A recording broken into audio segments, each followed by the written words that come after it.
good morning to all of you. I am CA Rohan Mehta.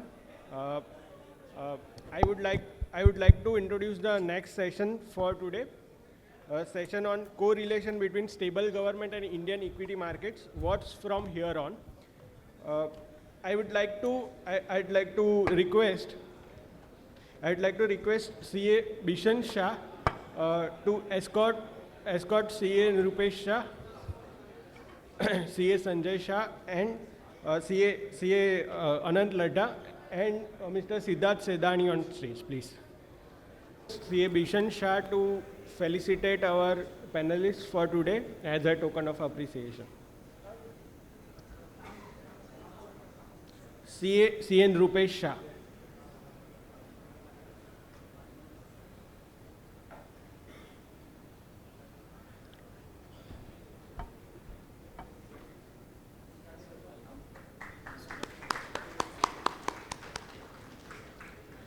CA Anant Ladda.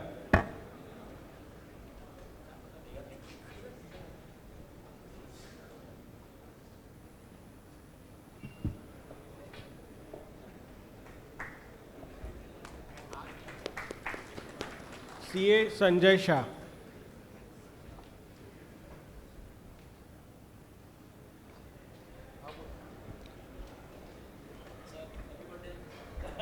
Happy birthday, sir. Mr. Siddharth Sedani.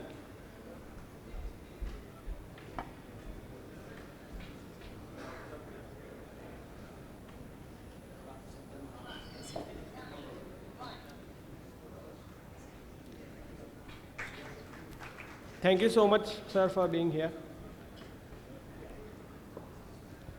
Now I would request CA Bishan Shah to come here and give a brief introduction about the faculties. So good morning all. Yes, I feel so much fortunate that I am here to introduce luminaries who have proved their success to the capital markets, and they run their businesses successfully. So good morning to all. I don't want to take much time, but before first I will start with Sanjay Bhai, who is having his birthday today. On the birthday, he is here. Sir is the chairman and managing director of Prudent Corporate Advisory Services Limited. Sir, I always see your residence and I see that, oh, ye mahle ye kya hai? So that much success he achieved. He is a chartered accountant by qualification, and Mr. Sanjay Shah is the founder of the Prudent Group and chairman and managing director of the company. He has spearheaded various initiatives of the group and established various verticals over the past 2 decades. He visualized the growth of mutual fund and financial services sector through the power of technology at an early stage of his entrepreneurship journey. In a span of 22 years, Prudent has emerged as an independent retail wealth management services group having diversified vertical across the mutual funds, insurance, broking, fixed income, property, loan, and other allied products. Today, Prudent manages more than 56,000 crore assets and is India's 3rd largest in terms of retail asset on all India basis. Sir, thank you very much for coming. Now, CA Nirupesh Shah, sir. Sir is a chartered accountant and standout professional in the field of accountancy and company secretary with a remarkable track record. He is the chairman and mentor of Nirups Consultants LLP, a renowned family office and investment banking boutique firm based out of Ahmedabad. At the age of 21, he became the youngest chartered accountant in the country in 1986. He exhibits his proficiency in taking strategic stake in the listed and unlisted space, advising corporate strategic advisory, M&A, PE, funding and debt funding. He has handled more than 400 assignments valuing more than 7,000 crore. Nirups Family Office is also renowned family office managing own wealth as well as the client wealth in all amounting to almost $500 million in excess of rupees 4,000 crores. So, sir, we always, you shared your wisdom, your knowledge with us, and a success story of Symphony is with us. We learn so much from them, and we also feel proud when you are on the dais and delivering your talks with us.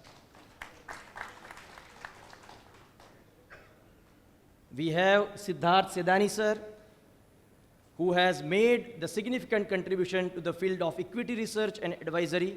He has been a managing equity product and portfolio management in the past, currently associated with the Anand Rathi since in the market almost 18 years. Sir, we at Ahmedabad branch welcome you, and we are so much fortunate that on Sunday you are with us. And Anant Lodhaji, a young and dynamic personality who has great followership.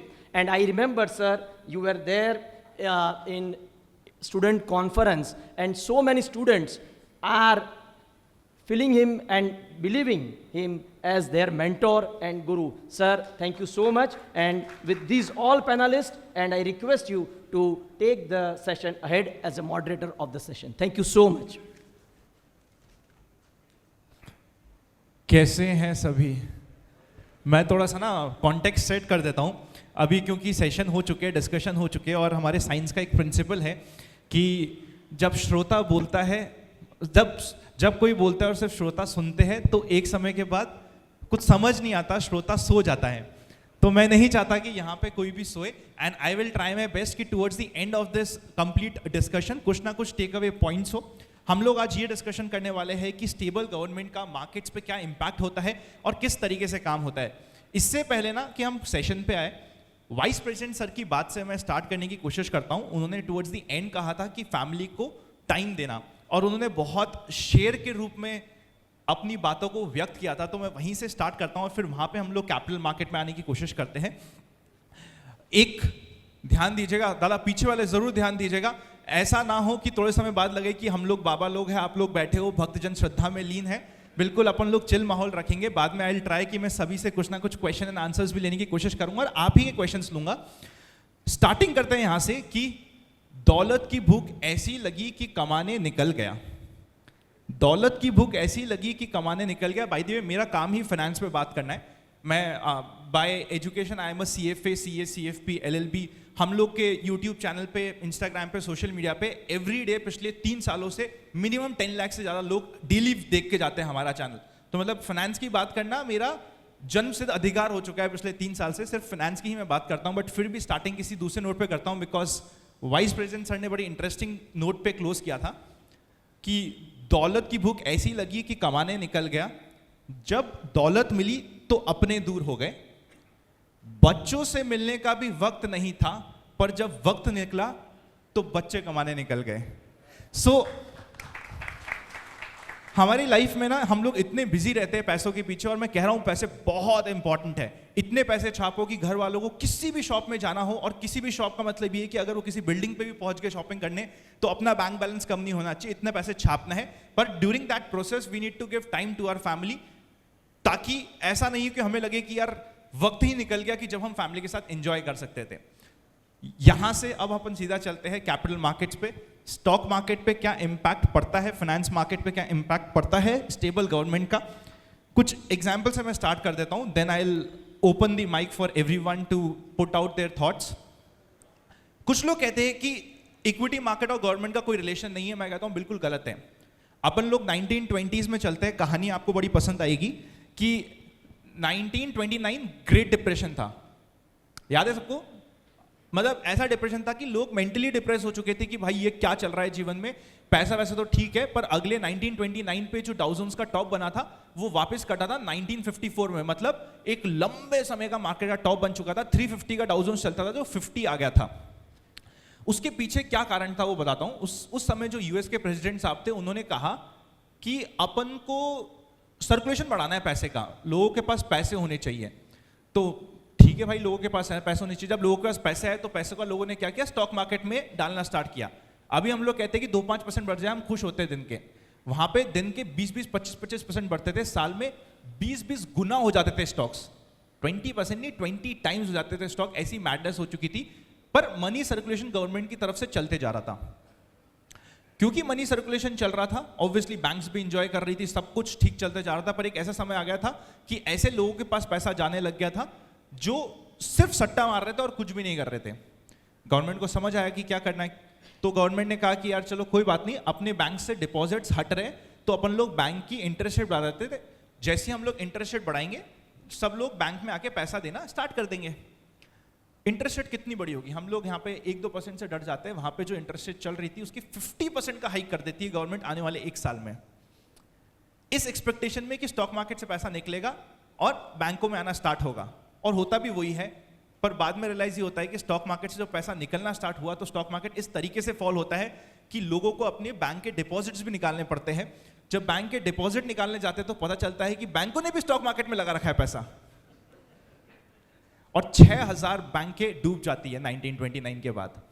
So government की policies का 1987 में भी ऐसे ही कुछ हुआ था, उस stories को अपन कवर करते हैं। पर सबसे पहले मैं सिद्धार्थ सर से स्टार्ट करता हूं अपने डिस्कशन को उनके पास ले आने के लिए कि स्टॉक मार्केट का और गवर्नमेंट का क्या रोल होता है और आपकी क्या एक्सपेक्टेशंस है इस डिस्कशन में। सर, क्योंकि आप लोग सेक्टर्स पे बहुत अच्छी बात करते हैं, मैं आपकी थीम भी जानना चाहूंगा, स्पेसिफिकली बजट के पर्सपेक्टिव से। हम 1 साल 5 साल की बात नहीं करेंगे, बजट की पर्सपेक्टिव से क्या थीम आपके फोकस में है सर?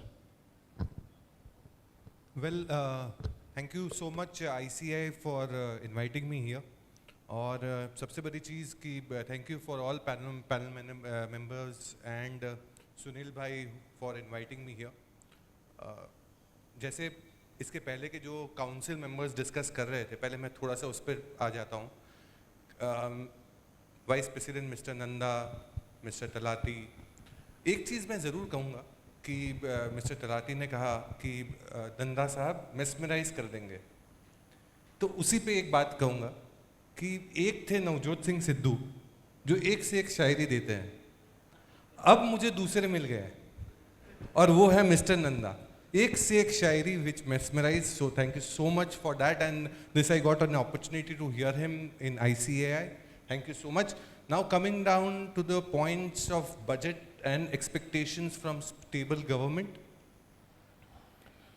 सबसे बड़ी चीज़ है कि ये जो बाजार है, जो NDA 3.0 जो गवर्नमेंट फॉर्म हुई है, और इसमें जो एक कंटिन्यूटी दिख रही है स्टेबिलिटी की, बाजार इसको बहुत पसंद करता है। क्योंकि जब पहली NDA 1 थी तब 10% का CAGR ग्रोथ देखा गया, दूसरा NDA 2 आया तब 14% का CAGR देखा गया। सेम वे 2004 में, जब 2004 में गवर्नमेंट शिफ्ट हुई NDA से UPI लोअर सर्किट, 2009 में अपर सर्किट, बाजार को कंटिन्यूटी पसंद है। और ये कंटिन्यूटी के बीच में जब बजट आता है तो पॉलिसी रिफॉर्म्स बरकरार रहते हैं, और ये बरकरार रहने में बहुत सारे सेक्टर्स हैं जिसके ऊपर फोकस किया जा रहा है, पिछले 10 साल से किया जा रहा है, जो बार बार लगातार किया जाएगा।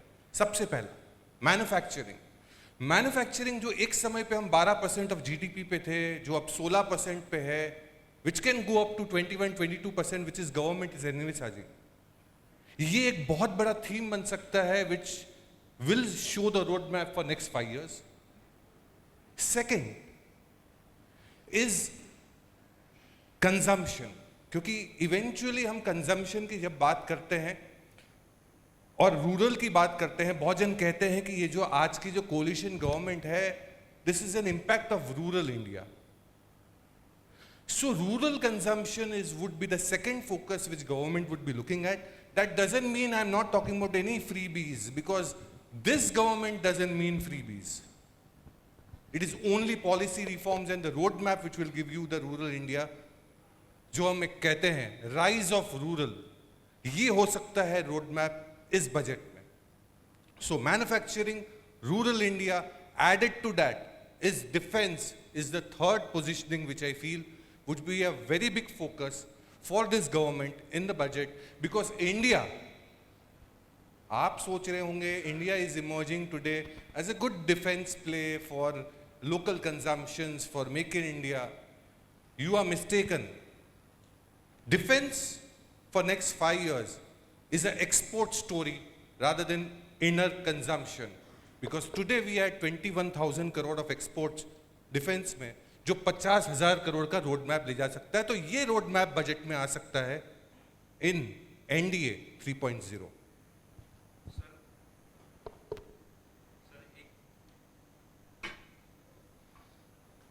सिद्धार्थ सर, एक बात तो मैं जरूर कहूंगा, जिस एक्साइटमेंट से आप टीवी पे बोलते हैं ना, उसी एक्साइटमेंट मेरे को अभी भी आपका देखने को मिला। और सर, पर हमारे क्या, हम लोग सीए हैं, हम लोग ना थोड़ा ज़्यादा डिमांड करते हैं, हमें ना थोड़ी बहुत चीज़ों से मज़ा नहीं आता।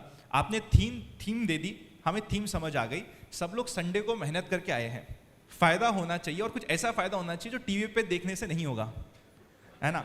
मतलब देखो, मुद्दे की बात है यार, मतलब अगर आपका कुछ फ़ायदा नहीं कराया तो मेरा आपको रिप्रेजेंट करने का मतलब क्या हुआ। तो सर, हाँ, आपने तो अभी यहाँ कह दिया, बट मैं जब आ रहा था, मैं कल चेक इन किया, सुबह को सुनील भाई से बात हो रही थी, तो सुनील भाई ने कह ही दिया था कि सबको छूट है बाहर जाने की होटल से, सिर्फ आपको छूट नहीं है। जब तक लोग सेटिस्फाई नहीं होते हैं तब तक आपको यहाँ पे लॉक ही किया जाएगा। सर वो मेरा काम है सबको खुश करके जाना, क्या हमें उससे सब्सक्राइबर्स मिलते हैं, है ना। तो आप चिंता मत करो सर, मेरे को आपने 3 थीम दे दी, कुछ आइडियाज भी दो, पर वो आइडियाज ऐसे होने चाहिए जो आप ना टीवी पे दियो ना टीवी पे दोगे। हमें टीवी वाले आइडिया नीचे, उसके लिए हम टीवी वाले सिद्धार्थ सर को सुन लेंगे। आई थिंक सही बात है ना, मतलब संडे मॉर्निंग कुछ पैसे की बात हो जाए। आइडियाज की बात हो तो स्टॉक आइडियाज तो 1-on-1 में समझे तो वही ज्यादा बेहतर है, rather than on the platform. चलिए ठीक है, आगे पकड़ते हैं सर को वापस से, कोशिश करेंगे। देखो अपना काम है कोशिश करना, करेंगे कोशिश। नेक्स्ट आते हैं सर नृपेश सर के पास। सर आपसे सर हम ये जानना चाहेंगे कि कंजम्पशन की थीम पे गवर्नमेंट की पॉलिसीज का क्या इम्पैक्ट, कंजम्पशन की थीम पे आपको क्या लग रहा है, पॉलिसी स्टेबिलिटी का क्या इम्पैक्ट, और आप कहाँ देख रहे हैं यहाँ पे।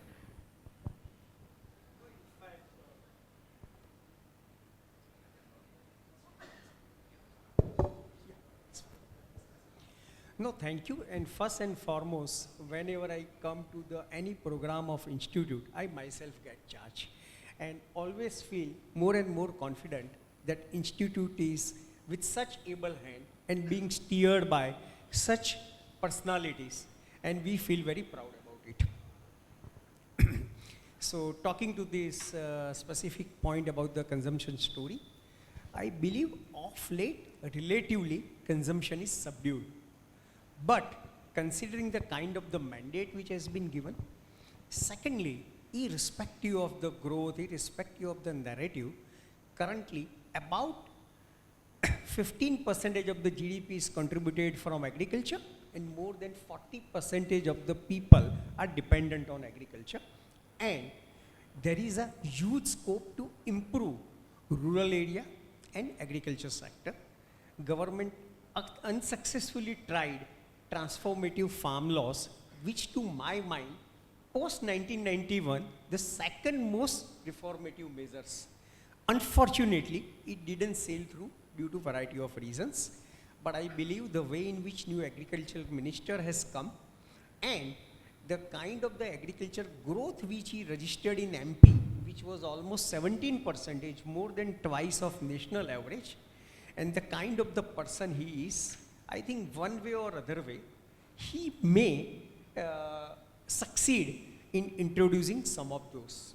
Secondly, government will have to in this budget and even otherwise ensure there is a shift from agriculture employment to non-agriculture employment.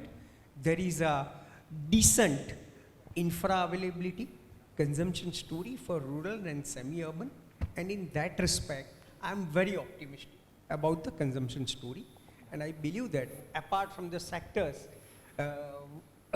what he said, I believe that there may be a time henceforth even for consumption, including appliances company, for FMCG company, and in addition to that, I'm very optimistic about the infrastructure and subsector of infrastructure, and also about the real estate and industries allied with the real estate. Sir तो consumption की story में भी क्या government की continuity का कोई impact होता है?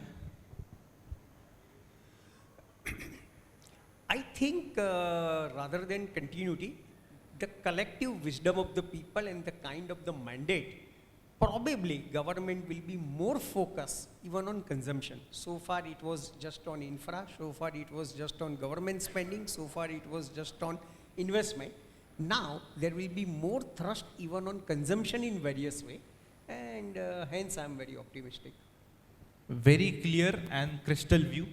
Sanjay sir, a very happy birthday सबसे पहले आपको. आई होप आपका आने वाला साल बहुत अमेजिंग रहे, और जो अभी तक आपका घर जो महलों जैसा है वो सर ने देखा है, हम सभी को भी देखने का मौका मिले.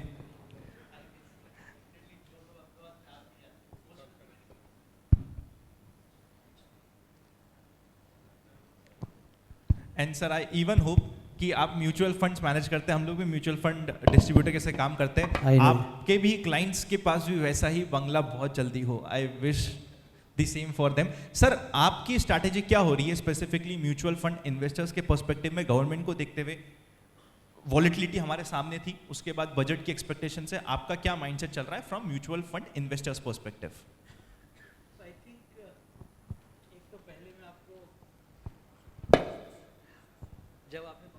देखो, थोड़ी वॉलेटिलिटी यहाँ पे भी अलाउड है, देखो इतना चलता है. हेलो, जब बंगले की बात करें, just give one good example.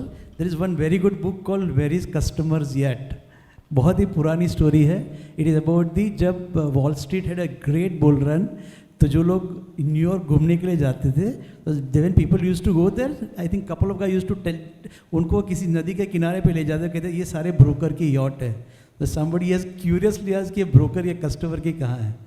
So I think probably दी जो नंदा जी कह रहे थे उसको मैं आई थिंक कहना चाहूँगा कि the role of broker would be such that when you create the bungalow rightfully it should always happen कि कस्टमर का भी बंगलो बनना चाहिए.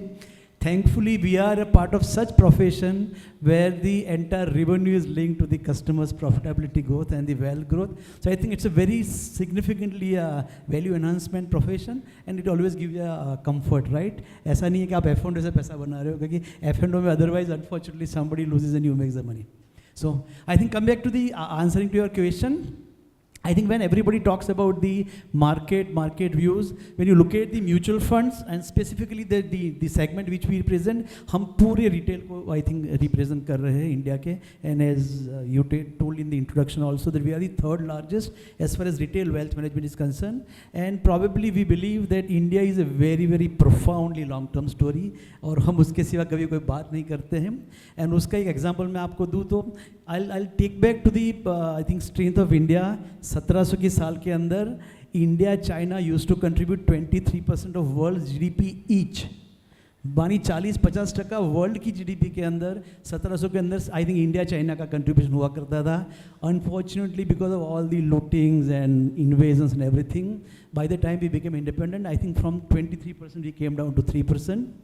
आई थिंक आफ्टर 500 ईयर्स मैं समझता हूँ कि इंडिया का टाइम, जो कहते हैं कि मेरा टाइम आएगा नहीं, हमारा टाइम आ चुका है, and we are into a significant growth curve.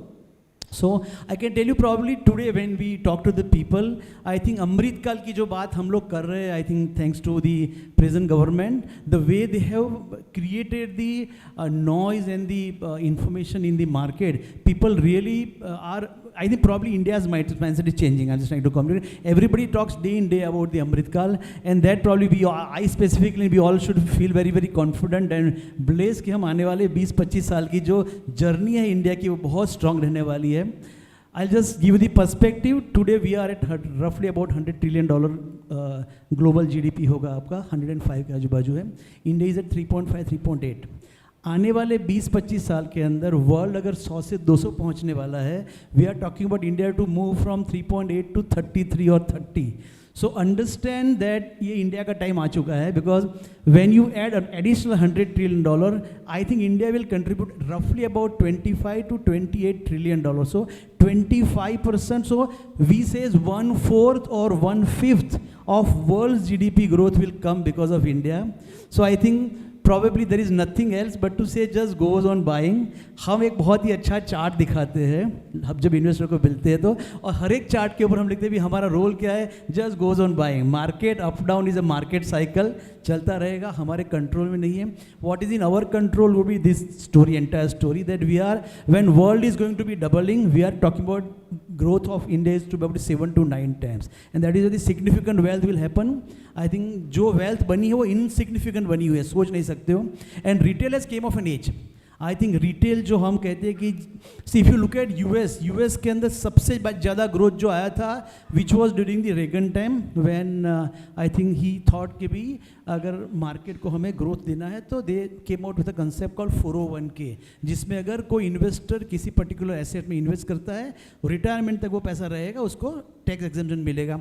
I think the SIP is the 401k movement for the country what I believe, because I think classic example, if you look at 3rd June and the 4th June, it's a very starting data.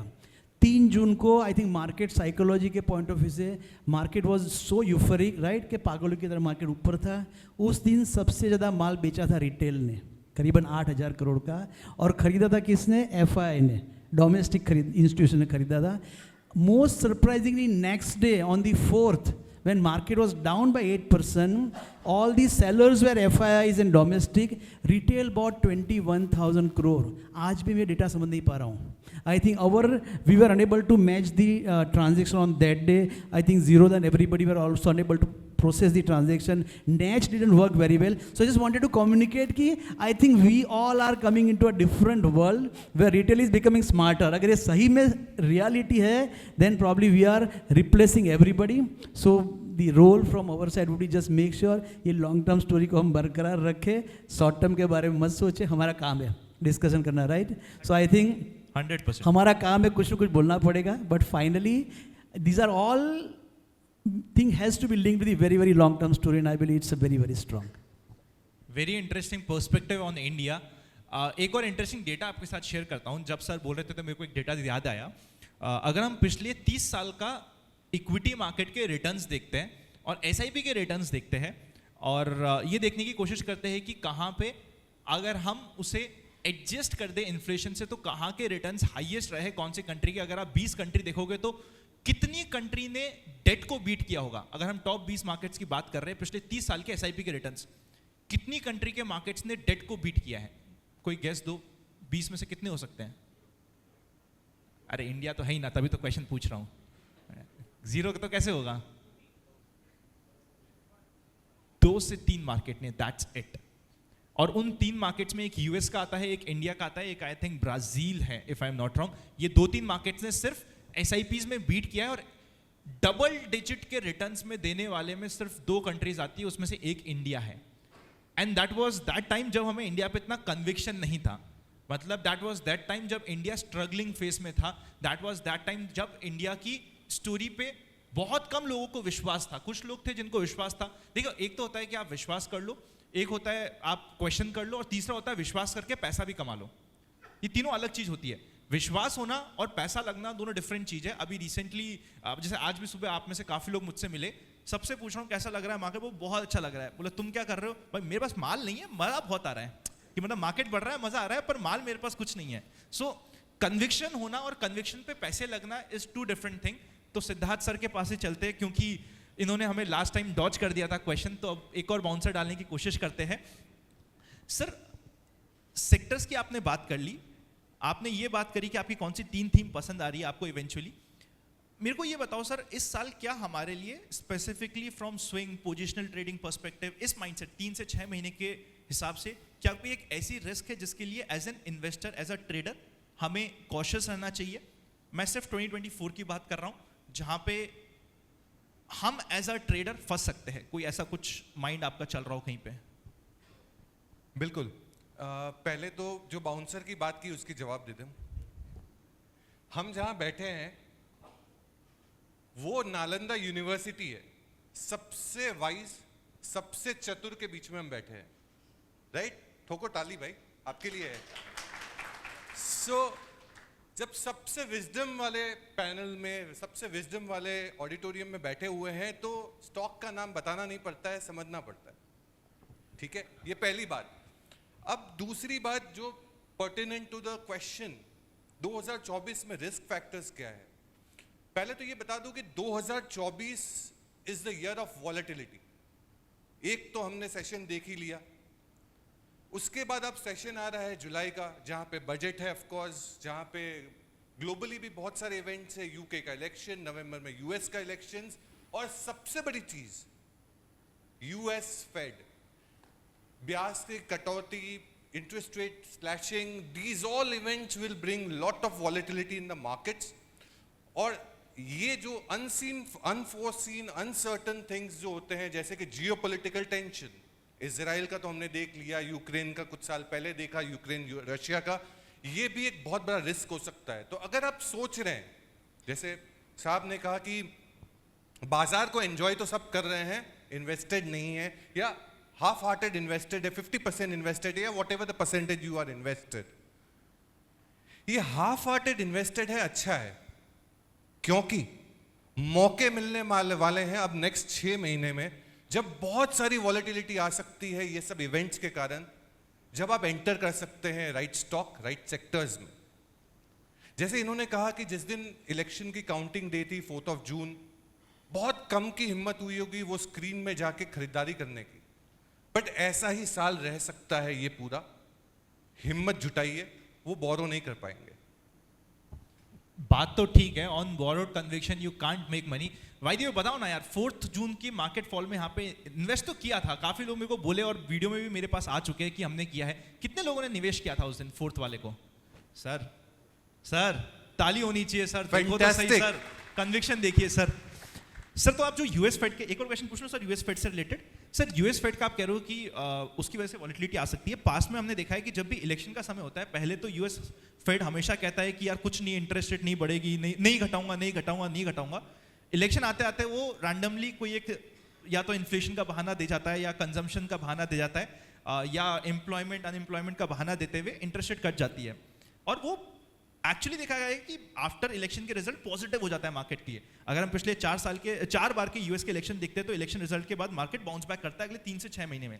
तो ऐसा कुछ इस बार भी expected है कि just before the election कुछ rate cuts आ जाए हमारे पास जो बेनिफिट दे जाए इवेंचुअली 6 महीने के लिए?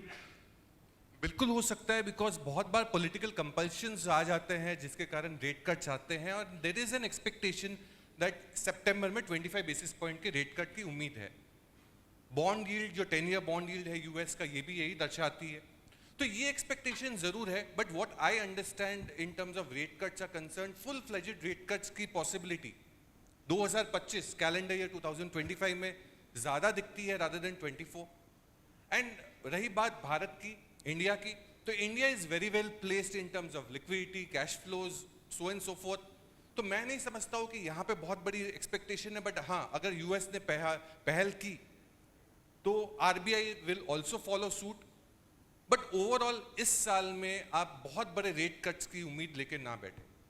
इंटरेस्टिंग. निरुपेश सर, आपसे कंजम्पशन पे मैं वापस से क्वेश्चन पूछता हूँ. कंजम्पशन में भी कोई स्पेसिफिक चीज आप देख रहे हैं कि गवर्नमेंट की जिसकी वजह से आपको लग रहा है कि एक्सपेंशन होगा कंजम्पशन का, और कंजम्पशन स्टोरी अगले 2 साल में आप कहाँ देख रहे हो?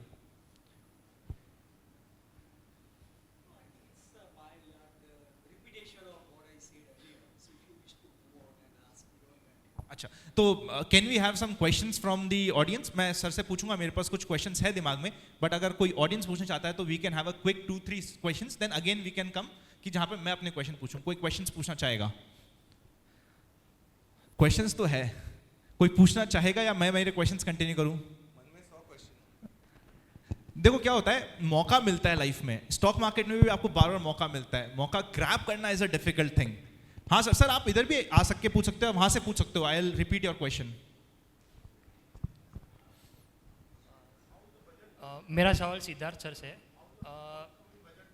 अगर कोई company for example recent example लूँ तो कोई कंपनी जैसे फॉर एग्जांपल अभी आया है कि सितंबर में रीबैलेंसिंग होगा, वहाँ पे डिवीज लैब को निफ्टी में से एक्सक्लूड किया जाएगा. तो अगर कोई कंपनी निफ्टी में से एक्सक्लूड होती है या कोई कंपनी निफ्टी इंडेक्स में इंक्लूड होती है, तो उसको किस तरह से देखना चाहिए एज एन इन्वेस्टर? कोई भी ले सकता है सर. सिद्धार्थ सर. बाउंसर है, यॉकर आ गई. ठीक है. See what I tell you is कि हर एक इंडेक्स होता है, जैसे एमएससीआई इंडेक्स होता है जो ग्लोबल इंडाइसेस है, निफ्टी है, सो एंड सो फोर्थ है. हर एक स्टॉक के एक फ्री फ्लोट के हिसाब से उसकी एक वेटेज होती है, और वो वेटेज के हिसाब से जब स्टॉक एग्जिट होता है तो ऑफ कोर्स जो बिगर फंड्स है जैसे एमएससीआई है, फॉर एग्जांपल डेट मार्केट की बात करूँ तो JP Morgan has increase their weightage in terms of debt investments globally, what I am talking about. तो वो पर्टिकुलर फ्लोज उस कंपनी में या उस सेगमेंट में आ जाते हैं. सेम वे जो आपने स्टॉक का एग्जांपल दिया, अगर कोई एग्जिट करता है तो वो फ्लोज जाते हैं उस वेटेज के प्रपोर्शन में, और उस वेटेज के प्रपोर्शन में जो कंपनी एंटर होती है वो इंडेक्स में उसमें एडिशन होता है. सो बट अगर आप ये सोच रहे हैं कि अगर आज एडिशन हुआ, शायद आपका दूसरा क्वेश्चन मन में ये होगा, आई एम कंटेम्पलेटिंग, कि आज इंडेक्स में कोई स्टॉक एडिशन हुआ तो आज मैं खरीद लूं, तो ऐसा नहीं होता है. Market always discounts the future. तो आज कोई स्टॉक में जो एंट्री हुई है उसमें तो ऑलरेडी रन अप आ चुका है. आप अगर कंटेम्पलेट करके चले फ्यूचर को, या अपनी स्टडी करें कि कौन आ सकता है, कौन जा सकता है, डिलीशन, एडिशन, उस लिहाज से अगर आप कंटेम्पलेट करें और कुछ पोजीशंस बनाएं तो आपको फायदेमंद हो सकता है, rather than doing it on that day, if it is your second question. एक क्वेश्चन यहाँ से आया है. क्वेश्चन ये आया है कि बजट में आपकी क्या क्या एक्सपेक्टेशंस हो रही है, या बजट में आप क्या एक्सपेक्ट कर रहे हो कि आना चाहिए या उम्मीद है, और सबकी लेंगे हम इसमें expectation. So just to take up capital expenditure कितना किया गया था इंटरिम बजट में, if any idea? 11 lakh crore. We got this time, couple of weeks back एक न्यूज आई थी आरबीआई द्वारा, जो बहुत बड़ा डिविडेंड दिया गया सरकार को, करीबन 2 लाख करोड़ के ऊपर के डिविडेंड दिए गए हैं. ये शायद हो सकता है कि कैपिटल एक्सपेंडिचर को और इंप्रूव कर सके सरकार का. ये एक बहुत बड़ी एक्सपेक्टेशन है.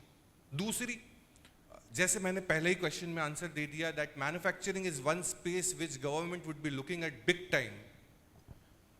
क्योंकि वो विकसित भारत का जो अगर सपना है 2047 का, 2047 का, अगर वो अचीव करना है तो only one way to go about it, which is a big chunk, is manufacturing, manufacturing and manufacturing.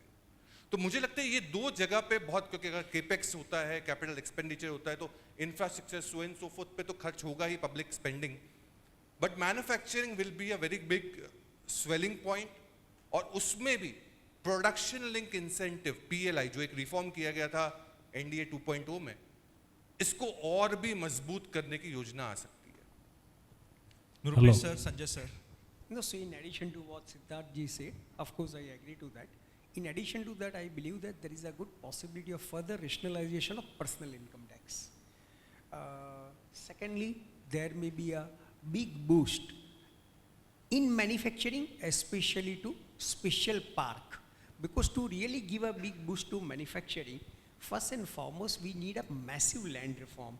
We need a massive labor reform. We need really some of the simplification.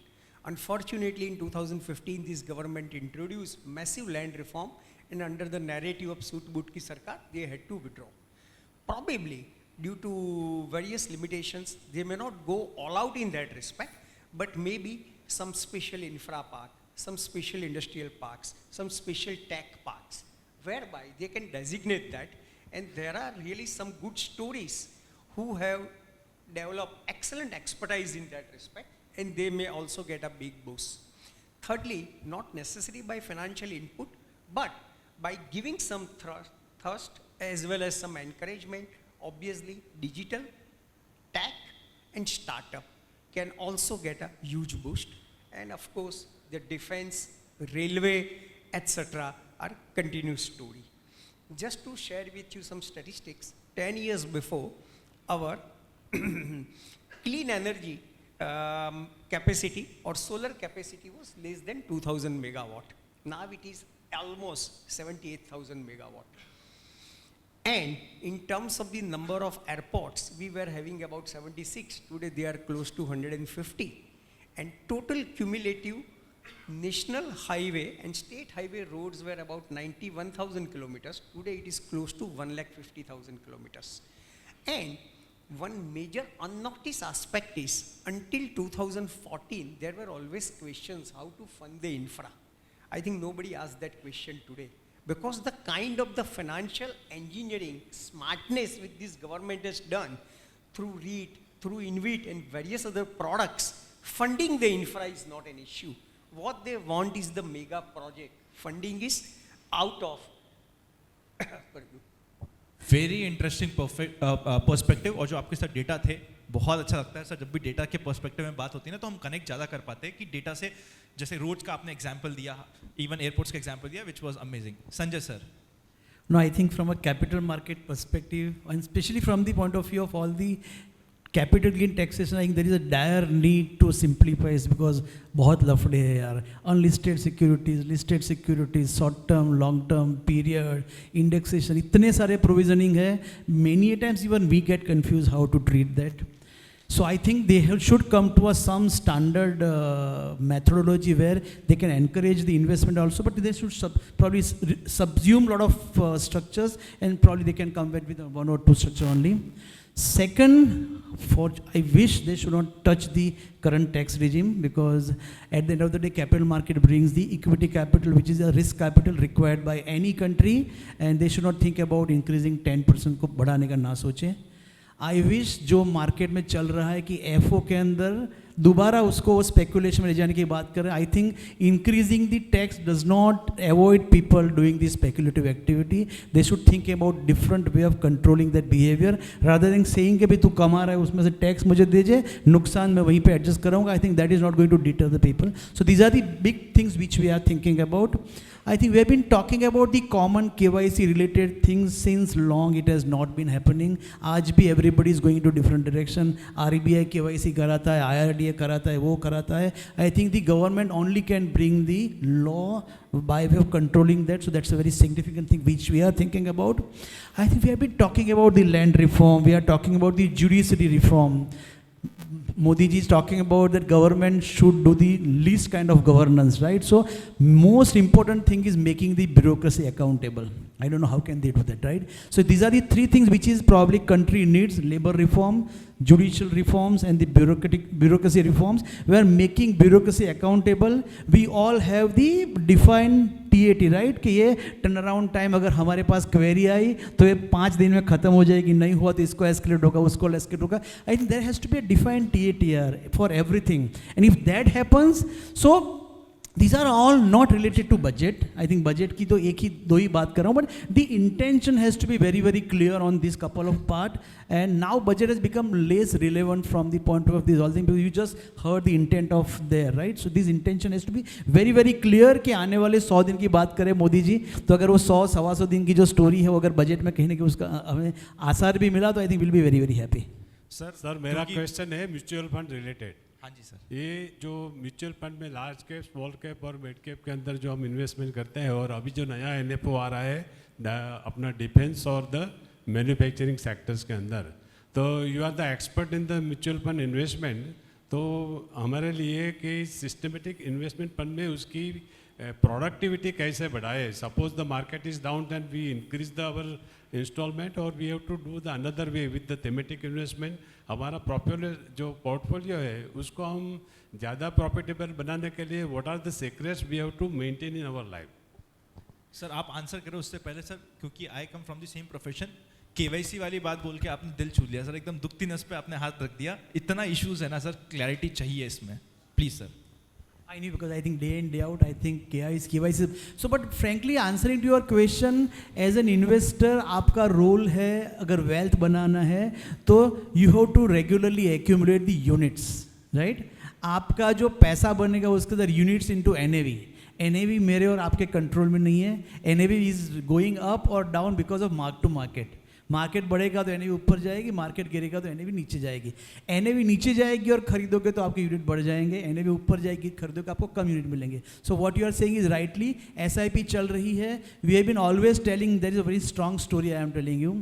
We call it the rule of 72, right? अब किसी की SIP चालू कराते तो उनको कहते हैं भैया हम और फंड मैनेजर मिलके आपके पोर्टफोलियो के अंदर 12% रिटर्न जनरेट करेंगे, क्योंकि that is what we all believe कि India as a economy 12% grow करेगी. इन्फ्लेशन और GDP को ऐड कर दीजिए, उतना तो कंपनी कमा के देगी.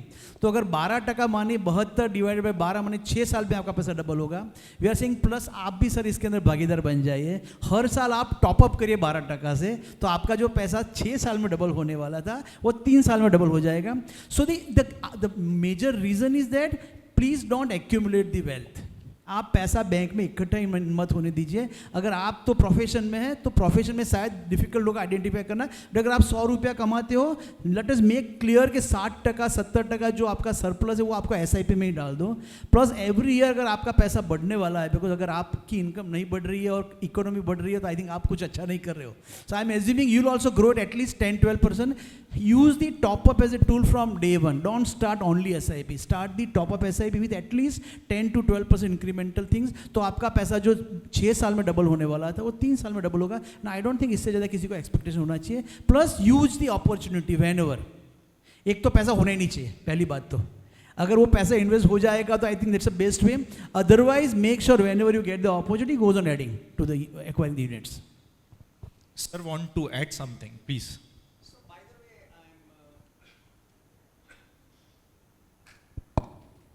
So by the way, I'm a columnist in Divya Bhaskar, and my last 2 articles are on SIP, and there is going to be 3rd article on SIP. So my last article was precisely on this. First and foremost in SIP, one should select certain criteria. To me, 50 to 70% should be in large cap, 25% to 35% can be in mid cap, and 10 to 20% can be in small cap. That is number 1. Number 2, SIP should be invested only and only considering 10 to 15 years horizon, not short term horizon. Third, some such fund should be invested whose corpus is decent, their fund manager and top management team is having a long consistent track record, and in short to long term who has consistently beaten the benchmark. And fourthly, probably very few investors pay an attention about the expense ratio, but that just like return, expense is also on a compounded basis reduces your return. So even that is pertinent. Higher the corpus, lower the expenses ratio. And finally, I think I had made some statistics. So in large cap, it compounds on an average in the range of about 14%. In mid cap, it compounds in the range of 18 to 20%. And in small cap, it compounds in excess of 20%. But higher the compounding, more the volatility, and vice versa.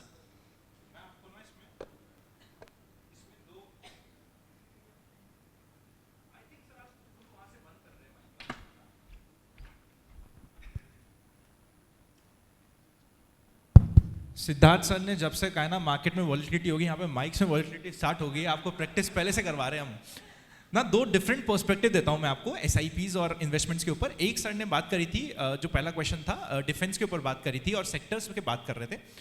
अभी ना मैं without taking any names, because नाम लेना नहीं चाहिए और ना ही मैं लेता हूँ कभी भी नाम। अभी कुछ fund houses, I come from fund house size, मतलब मैं म्यूचुअल फंड डिस्ट्रीब्यूटर, मेरा काम है उनको प्रमोट करना। बट अभी कुछ फंड हाउसेस के मैंने ऐसे भी वियर्ड से प्रमोशंस या वियर्ड से सेक्टर्स के उनके फंड्स देखे जहाँ पे वो 1-1 साल के रिटर्न्स दिखा रहे हैं XYZ सेक्टर के 60% के ले लो। भाई 1 साल के रिटर्न दिखा के अगर कोई तुम्हें म्यूचुअल फंड छोड़ो, अगर मैं भी कभी कुछ बात कर रहा हूँ या सिद्धार्थ सर भी कभी कोई बात कर रहे हो या संजय सर भी बात कर रहे हो ना, कभी मत समझना अगर मैं 1 साल की बेसिस पे आपको ये एक्सट्रोपुलेट करना चाह रहा हूँ कि ऐसा ही होगा, तो ये गलत चीज है। This is something which needs to be taken care from our side, from mutual fund industry side, ताकि कोई भी इन्वेस्टर भटके ना। SIP प्रमोट बहुत होता है, मैं भी बहुत प्रमोट करता हूं, पर अगर आप स्टैट्स देखोगे और डेटा में जाके देखोगे ना, किन के लिए SIP अच्छी होती है। आपकी एनुअली SIP जितनी पंप करोगे रुपए के हिसाब से, अगर वो आपके पोर्टफोलियो का 5% या फिर उससे ज्यादा का है, तो SIP is brilliant for you. पर सपोज करते हैं आपका कॉर्पस है 1 करोड़ का, आप 10,000 रुपए की SIP कर रहे हो, आपको कोई फर्क ही नहीं पड़ेगा। जो रूपी कॉस्ट एवरेजिंग का कंसेप्ट होता है, उसको अप्लाई होने के लिए एक साइजेबल अमाउंट की SIP आपकी होनी चाहिए। और अगर आपका पोर्टफोलियो उससे बहुत बड़ा हो चुका है, तो 1 करोड़ के पोर्टफोलियो में साल में 2 लाख रुपए, 5 लाख रुपए, 2 लाख रुपए, 3 लाख रुपए आपने SIP में डाल दिए, 1 लाख रुपए SIP में डाल दिए, उससे कोई फर्क नहीं पड़ेगा। मार्केट 20% टूटा तो आपका पोर्टफोलियो टूटा, और आपको जो रूपी कॉस्ट एवरेजिंग का फायदा होता है उसमें फायदा इतना होगा ही नहीं।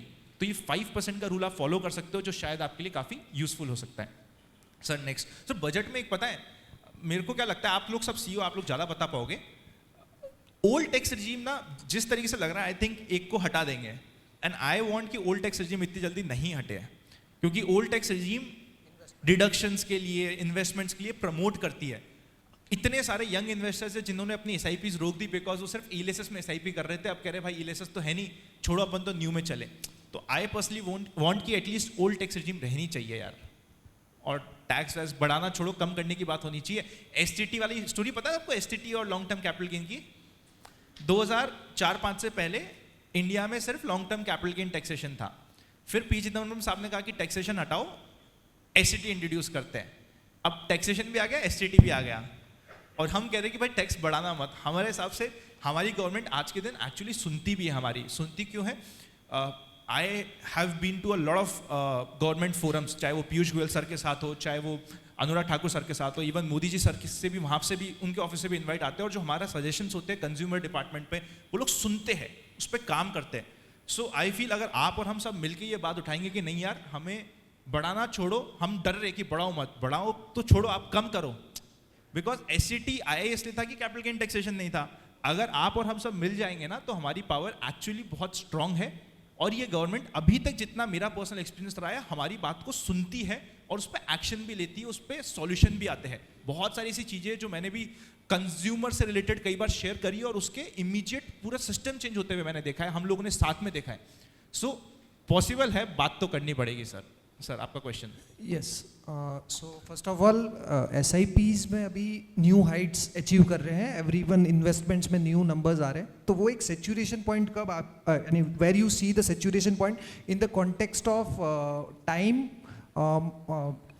time period or a money or a number of people's going into SIP investments. First question is that. Second is for Anant. So supposingly if I take out the money from SIP and मुझे एक cutting edge चाहिए कि मैं SIP से अच्छा perform कर सकूँ, so in the terms of fundamentals, technicals and derivatives or maybe any another things, उसमें मेरे को क्या चीज़ें समझनी चाहिए और उसमें improvement करना चाहिए? सर इसमें ना मैं सिद्धार्थ सर के लिए भी थोड़ा सा ब्रॉड कर देता हूँ क्वेश्चन ब्रॉड ही हो जाएगा सर। मार्केट के संजय सर आप स्टार्ट करिएगा, पर मैं सिद्धार्थ सर के लिए भी इसको क्वेश्चन को ब्रॉड कर देता हूँ। मार्केट के पर्सपेक्टिव में अभी बढ़ रहा है, बड़ा मजा आ रहा है, कब हमें मजा सजा हो सकता है ना, ये इनका कुछ ऐसा कुछ क्वेश्चन है कि कब हमारे लिए सजा हो सकता है। आप स्टार्ट करिए सर प्लीज। आई थिंक मैं अगर समझता हूँ आपका ये पूछना है कि आई थिंक SIP का पार्टिसिपेशन बढ़ रहा है तो कब तक ये बढ़ता रहेगा, और you are asking about the retail story, number 1। Number 2 आप करो कि SIP की NAV बढ़ी रही है तो कब तक बढ़ती रहेगी। अगर ये 2 क्वेश्चन है, अगर मैं सही समझ रहा हूँ, तो SIP का रिटेल पार्टिसिपेशन तो मैं समझता हूँ सिर्फ ये स्टोरी की शुरुआत है, पिक्चर अभी बाकी है मेरे दोस्त। Definitely because if country has 140 crore people, 80 crore लोगों के पास पान है, 8 करोड़ से 10 करोड़ लोग इनकम टैक्स रिटर्न फाइल करते हैं, सिर्फ 4.5 करोड़ लोग म्यूचुअल फंड इन्वेस्टर हैं, और लास्ट कैम्स रिपोर्ट से उसमें से भी 50% लोगों ने SIP चालू नहीं करी है। सो 2.25 करोड़ लोगों ने ही SIP करी है। प्रूडेंट का नंबर मैं देता हूँ, मेरे पास 17 लाख क्लाइंट है, मेरे पास महीने की 25 लाख SIP चल रही है। We collect 750 crore rupees a month, so it's 9,000 crore input value. We are 4.5% of the country. मेरे 17 लाख कस्टमरों में भी 50% लोगों ने SIP नहीं चालू करी है। So I think it's a what we call it as a generational change. आज मेरी डॉटर को पूछोगे तो उसको FD क्या मालूम ही नहीं है, right. So the people do not look at what am I earning. जो मैं कुछ लोगों को जानता हूँ ना, वो स्टेटमेंट देखते कहते हैं यार मेरा 5 रुपये हर महीने जा रहा है, यार 3 लाख इकट्ठा हो गया। जो पहले पोस्ट ऑफिस में बंदा घर पे आके 5,000 ले जाता था, that money is now replace and going into this, right. So I think it's a generational change and this shift is very powerful. On the click of the button आपका investment होता है, click of the button SIP pause हो जाती है, click of the button आपका close हो जाता है, हर एक पैसा एक ही जगह पर दिखता है, सिंगल रिडीम बटन के ऊपर 3 दिन में पैसा मिल जाता है, right. So I believe it's a very very long term story. Talking about the height of the NAV, I think you need to be very very clear because NAV has nothing to do, माने NAV कब रुकेगी ऐसा कुछ है नहीं। You have to ask yourself a question कि India story में दम है कि नहीं है। If India is going to grow at whatever we are talking about, 7.5% compounded growth for next 30-40 years, या तो मैं तो 10 साल की बात कर लीजिए, 60% का अगर GDP आप मान रहे हो, अगर 5% का inflation, because RBI is very very inflation hawk, अगर 7 और 5 12 जोड़ दीजिए, यार कॉर्पोरेट कुछ तो अच्छा करेगा तो 2-3% और जोड़ के 14-15% से अगर ग्रोथ आने वाला है, बीच में कुछ आगे पीछे होता रहेगा। So I think over a period of 5 to 10 years my belief is that आपको 14-15% CAGR ग्रोथ मिलता रहेगा। You should not look at NAV, you should just continuously say कि मैंने जहाँ पर पैसा लगाया है अंडरलाइंग कंपनीज क्या कर रही है. अगर मुकेश भाई का धंधा बढ़ने वाला है तो you should be there with Reliance. आपको लग रहा है कि मेरा यूँ बढ़ने वाला है तो you should be there with my company. So I think you should look at what are the underlying story of India. And I am probably what Warren Buffett said, buy the US some point of right. You have to buy the India as a country and just remain committed. Sir मैं ना आपके question को conclude करता हूँ एक बार. But आपके ना एक रामदेव अग्रवाल सर के साथ रिसेंटली शूट किया है, उनका डेटा यूज़ करता हूँ. उन्होंने कहा है कि आज के दिन 21,000 करोड़ रुपए की SIP जा रही है इंडिया की. पिछले 8 साल में ये SIP 7 गुना बढ़ी है. मतलब 8 साल पहले रफली 3, 3.5, 4,000 करोड़ की SIP थी, आज 21,000 करोड़ की. अगर ये 7 गुना वापस बढ़ती है तो अगले 8 साल में 1,40,000 करोड़ की SIP बुक पर मंथ जाएगी इन्वेस्टर्स की. FIIs जो अभी 20-25,000 करोड़ बेच के समझ रहे कि कुछ हो रहा है, कुछ भी नहीं होगा. तो ये पिछले 8 साल में जब लोगों को कन्विक्शन नहीं था तब इतनी बढ़ गई है, तो अगले 8 साल में क्या हम वापस से 7 साल को नहीं कर सकते? कर सकते हैं. सो वो आपका SIP वाला आंसर हुआ. सेकेंड, स्टॉक्स में मेरी करने की इच्छा है तो आई ऑलवेज से कि आप करो, पर जो आपके गोल्स है, गोल्स की हमेशा म्यूचुअल फंड से मैप करके रखो ताकि आपके गोल्स की freedom of mind. Stock market में पैसा उसी को मिलेगा जिसकी पैसे की जरूरत नहीं है. अगर आपको उस पैसे की जरूरत है तो स्टॉक मार्केट आपको पैसा नहीं देगा. आपने कई अपने दोस्तों की कहानियां सुनी होगी जिसको उस पैसे की रिक्वायरमेंट नहीं थी और वो पैसा कमाते जा रहा है बिकॉज वो उस पैसे से इमोशनली अटैच नहीं है. सो अगर आपके पास पैसा अपने गोल्स के जितना हो सकता है, उसके बाद आप अपने स्टॉक मार्केट में डायरेक्ट भी काम करना चाहते हो, FNO करना चाहते हो. कुछ लोग नेगेटिव रहते हैं, मैं कहता हूं हर एक फील्ड में टॉप 10% ही सक्सेसफुल होते हैं. अगर आप स्किल पे काम करके FNO भी कर रहे हो तो मुझे उसमें कोई दिक्कत नहीं, पर स्किल पे भी काम करो और फिर FNO करो, कोई दिक्कत नहीं आएगी. Probably loss is part of the game. जब हम FNO को बिजनेस इनकम ट्रीट करते हैं तो वो बिजनेस ही है, तो बिजनेस में लॉस भी होंगे, पर स्किल अगर है तब. वरना वो एक फेमस डायलॉग है कि फ्यूचर्स में काम करोगे तो कोई फ्यूचर नहीं, ऑप्शन में काम करोगे तो कई ऑप्शन है, प्रोवाइडेड आपको मैनेज करना आता है. तो that you have to manage. Siddharth sir please.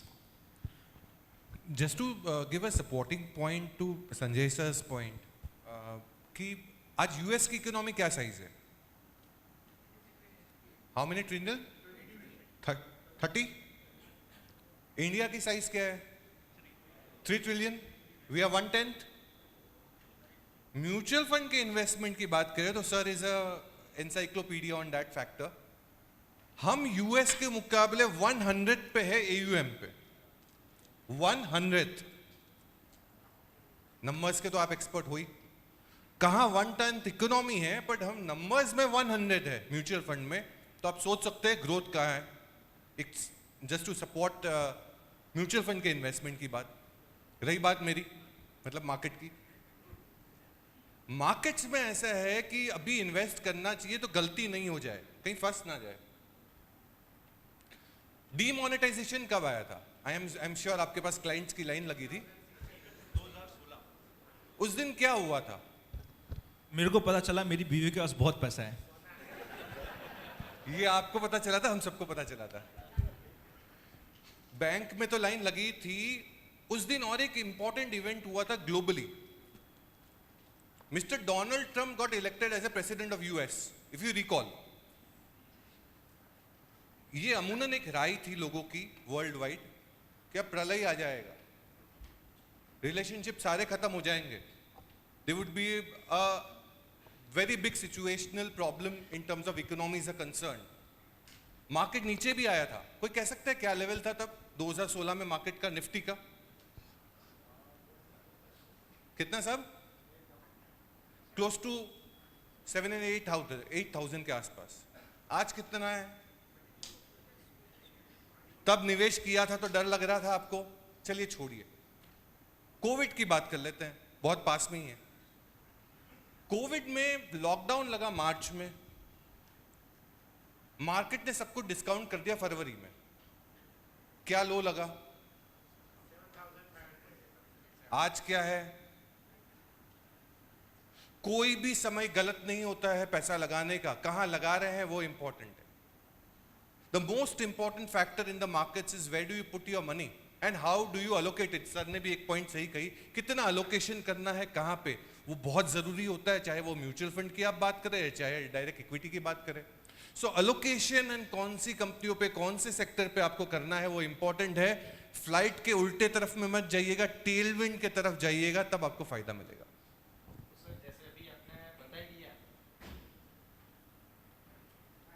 Sir आपने जैसे बता ही दिया कि भाई इन्वेस्ट किस में करना चाहिए, दैट इज़ मोस्ट इम्पोर्टेंट।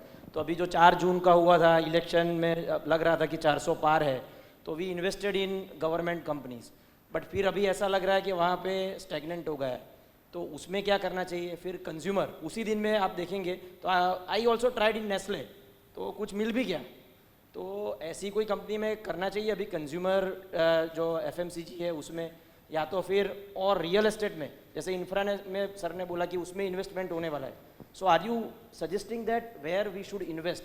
और या तो जैसे NHPC है, नाल्को है, उसमें मैंने कर दिया, तो how do you feel it कि अभी वो बढ़ेगा? क्योंकि I want to wrap up this session in 5-10 minutes, तो उसमें थोड़ा ज्ञान भी मुझे भी दे दीजिए, तो थोड़ा मैं भी बढ़ा लूँ और हम सब साथ में बढ़ा लें। अगर आप चाहें तो हम कैमरा ऑफ कर देंगे।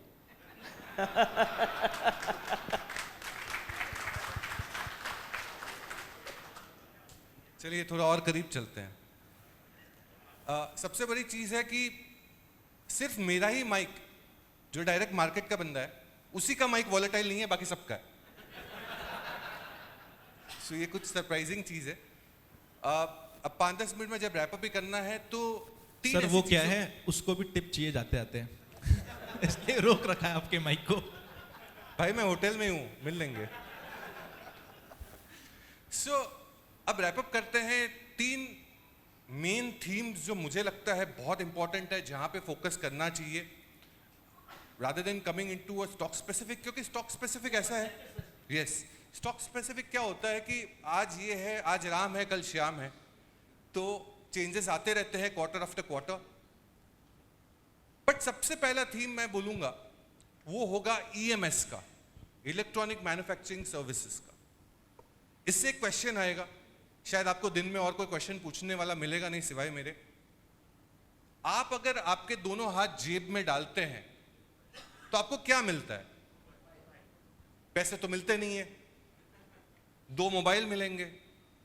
हम अभी फरवरी में अंडमान गए थे, हमारी कंपनी का एक टूर था with our business partners and all that. I was accompanied by a gentleman who was holding a bag, small bag, pouch जैसा, जैसे हम पासपोर्ट लेके अब्रॉड में जाते हैं वैसे टाइप का। तो मैंने बैग में है क्या, पासपोर्ट की तो जरूरत नहीं है अंडमान में। तो बैग खोला तो 5 मोबाइल निकले कि हमारे क्लाइंट्स को एक्सक्लूसिव मोबाइल मेरे को बोला है रखने को। So coming to the point, today in mobile manufacturing 5 years back we were at 3 plants with close to 40 to 50,000 crore of imports of mobile phones. Today we have 18 plants with an export of 25 to 30,000 crore of mobile phones. In fact 4 साल पहले जब वो बहुत सारे YouTuber होते हैं unbox करते हैं एप्पल के फोन, इफ यू रिकॉल, आप देखते होंगे, तो पहले अनबॉक्स करते थे, देखिए मेड इन चाइना। अब जो करते हैं ना, देखिए मेड इन इंडिया, यही बनता है।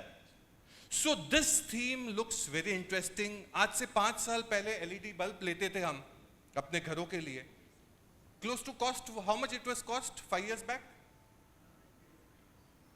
400-500 रुपए, महंगा था। आज अगर लेने जाए तो 100 रुपए में पड़ेगा, because India is today the biggest LED manufacturer. So electronic manufacturing services जो सेगमेंट है, बहुत कहते हैं महंगा हो गया, ये पी वो पी, महंगा ही अच्छा होगा क्योंकि वो ग्रोथ देगा, क्योंकि भारत में बहुत बड़ा स्कोप है। That's point 1। पॉइंट 2, कंजम्पशन की जो मैंने आपको बात की, वही पॉइंट पे रहूंगा कंजम्पशन पे, बट थोड़ा सा एलाबरेटिव जाऊंगा जबको जो आई ओपनर होगा आप सभी के लिए। आज इंडिया का पर कैपिटा इनकम जो है is close to $2,000 per capita. China 2006 में यहीं पे खड़ा था, चाइना 2006 में यहीं पे खड़ा था। China was $2,000 per capita. China was selling, और हम बोलते हैं ना अहमदाबाद में तो शायद उतनी प्रॉब्लम नहीं होगी कार पार्किंग की, मुंबई में कोई सड़कों में जाओगे ना तो कार ले जाना बहुत बड़ा क्राइम हो जाता है, कहां लगाए कहां। सो ओवरऑल जो चाइना 2006 में करीबन 50 लाख कार्स बेचते थे, passenger vehicle I am talking about, वो आज 2.5 करोड़ गाड़ियां बेच रही है। इंडिया वहीं खड़ा है, we are selling around 43 lakh cars a year with $2,000 per capita. भले आप सोचते हैं पार्किंग नहीं है, इंफ्रास्ट्रक्चर फॉलो करेगा। यही कंजम्पशन से और एक चीज की बात कर दूं, आज yesterday I am not coming from Mumbai, I am coming from Hyderabad. मेरा वहाँ पे परसों इवेंट था. So आज जब एयरलाइन में मुंबई एयरपोर्ट में Ahmedabad airport is relatively better, Mumbai airport में 1 घंटे में आप कभी चेक इन कर ही नहीं पाओगे. अब मुझे 2 घंटे लगते हैं. चाइना 15 करोड़ पैसेंजर को फ्लाई कराती थी 2006 में, आज वही है 90 crore. India is today at 13 crore. अब जो कंजम्पशन की आप सोच रहे हो ना बात, साहब ने क्वेश्चन पूछा था मुझे अभी कोई कंपनी का एफएमसीजी की. साहब अब कंजम्पशन तेल साबुन का नहीं रहा है, आप अपने आप को पूछिए. आज महंगी गाड़ियों का 25 लाख के प्लस की टिकट साइज की गाड़ियों का वेटिंग कितना होगा साहब? और वो भी फेवरेट कलर चाहिए, फेवरेट बम्पर चाहिए, तो और 1-2 महीना ऐड कर लीजिए. So this is the consumption I am talking about. आज 1000 रुपए की घड़ी का जो शोरूम है ना वॉच का, उसमें कोई लोग नहीं है. बोरीवली में जो रोलेक्स का शोरूम है ना, वहां पे संडे आइएगा. So consumption is about luxury. Consumption is not about FMCG anymore. That doesn't mean I am demotivating FMCG. Of course rural India में FMCG का तो बहुत बड़ा रोल है. बट अब कंजम्पशन जो है ना, आपको फोकस करना है इस पे. तो दूसरा पहलू हो गया कंजम्पशन. अब तीसरा पहलू, and I and my, of course time is running away. तीसरा है डिजिटाइजेशन. ये मेरा थर्ड थीम होगा, नए जमाने का बिजनेस. क्या आपको पता है कितने यूनिकॉर्न्स है हमारे भारत में? लास्ट ईयर कितने यूनिकॉर्न, यूनिकॉर्न मतलब आपको पता ही है, $1 बिलियन प्लस यूनिकॉर्न भारत में लास्ट ईयर 121 यूनिकॉर्न्स आए हैं. क्यों? बस यही एक क्वेश्चन से मैं एंड करूंगा. क्यों? यूनिकॉर्न करते क्या है साहब, बनाते कौन है? It's engineers. इसका जवाब मैं आपको दे देता हूं. यूएस में every year pass out engineers कितने होंगे? अमेरिका में 2.5 लाख. चाइना में 4.5 lakh. You know what's the number of India? 16.5 lakh engineers every year. सबको क्या सब आईआईटी से हैं? नहीं. सबको क्या अच्छी नौकरी मिल जाएगी एकदम फ्लरिश कारपेट वाले? नहीं. वो प्रॉब्लम स्टेटमेंट को सॉल्व कर रहे हैं और वहां से आ रहे हैं यूनिकॉर्न्स. नए जमाने के बिजनेस भारत में आप देखिए, आईपीओस की लड़ी लगी हुई है. नए नए जमाने के बिजनेस आ रहे हैं. जो बिजनेस आपने सोचा नहीं था उसके आईपीओस आ रहे हैं. इस पे ध्यान दीजिए. Traditional way of doing business तो अच्छा है, जब निफ्टी को बीट करना है या मार्केट को बीट करना है तो नए जमाने का बिजनेस लगेगा आपको. These are the 3 themes which I would like to end with. Thank you. Sir data share करें उससे पहले मैं आपके क्वेश्चन का जवाब भी थोड़ा सा, जितनी मेरी पर्सनल अंडरस्टैंडिंग है उसके हिसाब से देने की कोशिश करता हूँ. मौका सबको मिलेगा बट थोड़ा इंतजार वहाँ ज़्यादा करना पड़ेगा जहाँ पे टॉप आउट्स हुए हैं. बस इतनी सी बात कह के मैं इस चीज़ को क्लोज करूँगा, क्योंकि जहाँ टॉप आउट्स हुए और क्लाइमेक्स टॉप बने वहाँ पे वक्त तो लगेगा, क्योंकि वहाँ पे बहुत लोग फंसे हुए, जैसे आप फंसे हुए ना, बहुत लोग की वो दुखती रस है, तो उसमें थोड़ा टाइम लगेगा. और सर ने आईपीओ से क्लोज किया. As a new investor specially अगर आप आईपीओस में काम नहीं करते तो देखना स्टार्ट करो. अगले वीक बहुत अच्छे अच्छे आईपीओस है और एसएमई आईपीओ की तो झड़ी लगी हुई है. गुजरात और हमारे राजस्थान में जयपुर गढ़ होता है एसएमई आईपीओस का. यहाँ पे भी अगर आप आईपीओस में काम करते हैं एज ए न्यू इन्वेस्टर, अगर आप एक्सपोजर लेना चाहते हैं तो आईपीओ की स्ट्रैटेजी को आप यूज कर सकते हैं. वो आपके लिए काफी इंटरेस्टिंग है. अगले 2 महीने में कहा जा रहा है कि 25,000 करोड़ के ऊपर के आईपीओस आएंगे. मेन लाइन 24 से ऊपर आईपीओस आने वाले हैं, तो ये मार्केट काफी हॉट रह सकता है आपके लिए. सर कुछ डेटा शेयर करना चाह रहे हैं आप ही की बात पे sir, please. No, so to share with you, I'm not really frightened about the valuation. Why I'm not frightened? Let me share some specific data and fact. UPA government considered as a disaster, but 2004 to 14, average GDP growth, which is a real GDP growth, not nominal GDP growth, Indian economy grew at 6.8%. BSE 30 Sensex companies earning grew at about 14% during those 10 years. BSE 500 companies earnings grew at about 17%. Mili Juli Sarkar, fragile government. let's talk about the rock solid, steady BJP government. And in every government, there are always black swan events. So in 10 years, the GDP growth has been 6%. The inflation about 5.1%, and in UPA 1 and 2, it was about 8%. Corporate earning, BSC 500 close to 14%, and BSC 30 companies corporate earning about 9%. And finally अभी जो Sensex की या BSC 500 return की बात करें ना, तो UPA 1 में it increased by 115%, and in UPA 2 it increased by 97%. So 100 UPA 1 के टाइम लगाया होता तो 450 होता, और NDA जब भी आई तो फर्स्ट टर्म में इट इंक्रीज बाय अबाउट 88% और सेकंड टर्म में इट इंक्रीज बाय 69%. मिस 100 जब भी लगाया होता तो 100 का करीबन 330 हुआ होता. So point is in the second term it increase on a low base, and my expectation is henceforth BSC 500's earning will grow easily in excess of 15%.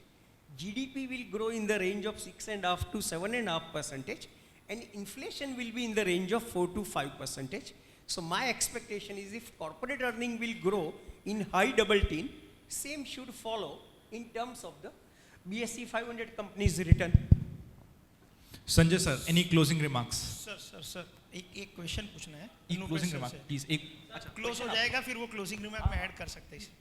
नूरपेश sir, जैसे अपने स्कूल में जो बच्चा पढ़ता है उसका एक रिपोर्ट कार्ड आता है जिसमें लिखा होता है 35 मार्क्स पास, 70 मार्क्स. वैसे मैं पहले $US जब खरीदता था, जब यूजुअली तो 45 से 50 रुपये में मैंने बहुत बार ट्रांजैक्शन किए हैं, क्योंकि कहीं बाहर गया तब 45 से 50 रुपये के बीच में. अब जाते हैं तब ज़्यादा पैसा देना पड़ता है. सब कुछ सही चल रहा है, सारी मेडिसिन बराबर चल रही है, दवाई बराबर है, ग्रोथ बराबर है, मैन्युफैक्चरिंग बराबर है, तो क्या प्रॉब्लम है? वो रिपोर्ट कार्ड में क्यों परफेक्ट नहीं आ रहा है? 170 बच्चे हैं, 170 करेंसीज हैं, मेरी करेंसी क्यों परफॉर्म नहीं करी? कहाँ मिस्टेक होते हैं? मतलब क्या चीज़ है जो सब कुछ सही है? Market, stock market, real estate, employment, कुछ भी खराब है ही नहीं. So are you referring to rupee valuation? Yes, तो वो क्यों नहीं बढ़ रहा है? मतलब रिपोर्ट कार्ड में सब कुछ सही है, कुछ गलत है ही नहीं. मैं एनालिस्ट करते हैं कि कहाँ गलती है. GST का कलेक्शन बढ़िया है, डेट वैल्यू अपना फॉरेन लोन भर रहे हैं, गोल्ड वापस लिया, मतलब there is nothing which is not working, but then why the result is not reflecting in the report card. मेरे बच्चे को कुछ भी नहीं आता, ऐसा नहीं है. बोलेंगे मीडिया तो परफेक्ट है, ये तो परफेक्ट है, अरे पर रिजल्ट क्यों नहीं आ रहा है वहाँ पे? एंड माई पर्सनल ऑब्जर्वेशन में जब भी करेंसी ले रहा sir, as we are running out of time, so I now request Sanjay sir they have listen. I yes, and there is another question.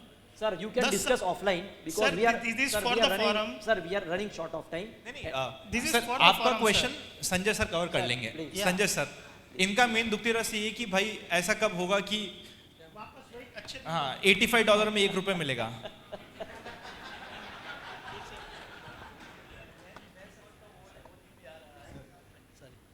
मैं समझता हूँ वो दिन भी आ रहा है, but you need to understand that the domestic growth has nothing to do with the foreign currency imbalances. And then I think हम लोग पढ़ते थे भाई कि the foreign currency मानी currency का जो depreciation appreciation is also linked to certain formula which has been defined. What are the current account deficit with that particular country, interest rate differential between two countries, I think growth differential between two countries, demand and supply also plays a very important role. There is many a times it is not something which is market driven.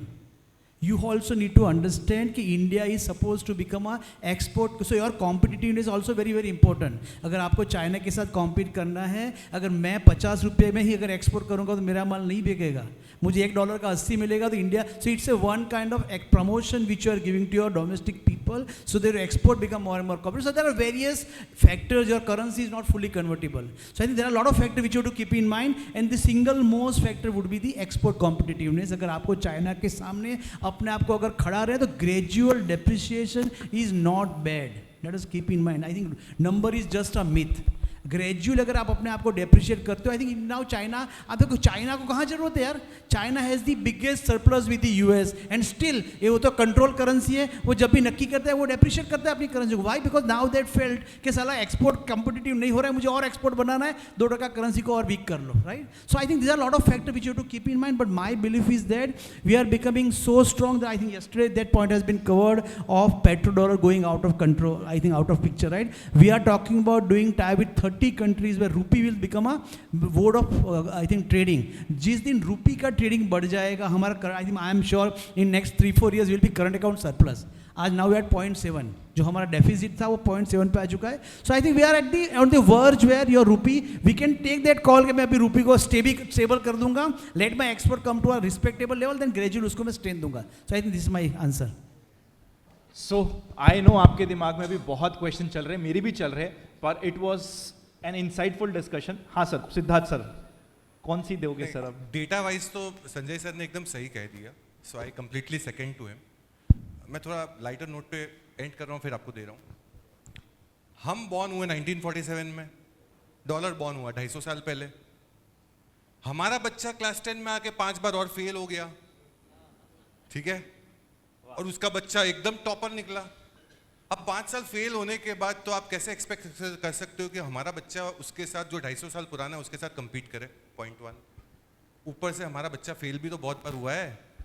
अब distinction ला रहा है. अब देखिए आने वाले 20 साल में और वो विकसित भारत में, मैं ये नहीं बोलूंगा कि उनकी जो बात है कि भाई $1.85, बट हाँ काफी आगे होंगे आप और हम सब साथ. सर द पेन इज उसने 800 रुपए में रिलायंस लिया था, 3000 में बेच रहा है, और ऊपर से करेंसी 45 के वक्त लाया था और अब 85 के हिसाब से ले जा रहा है.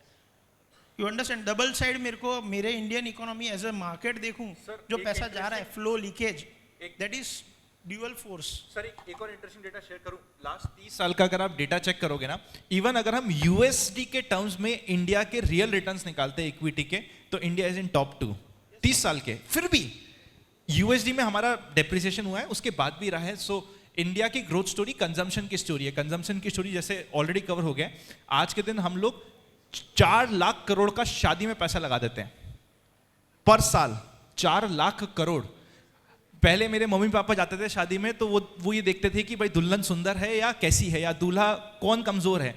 आज हम लोग आते थे, हम क्या बात करते, कितने रुपए प्लेट का खाना होगा, ये यहाँ पे उसने पैसे बचा लिए.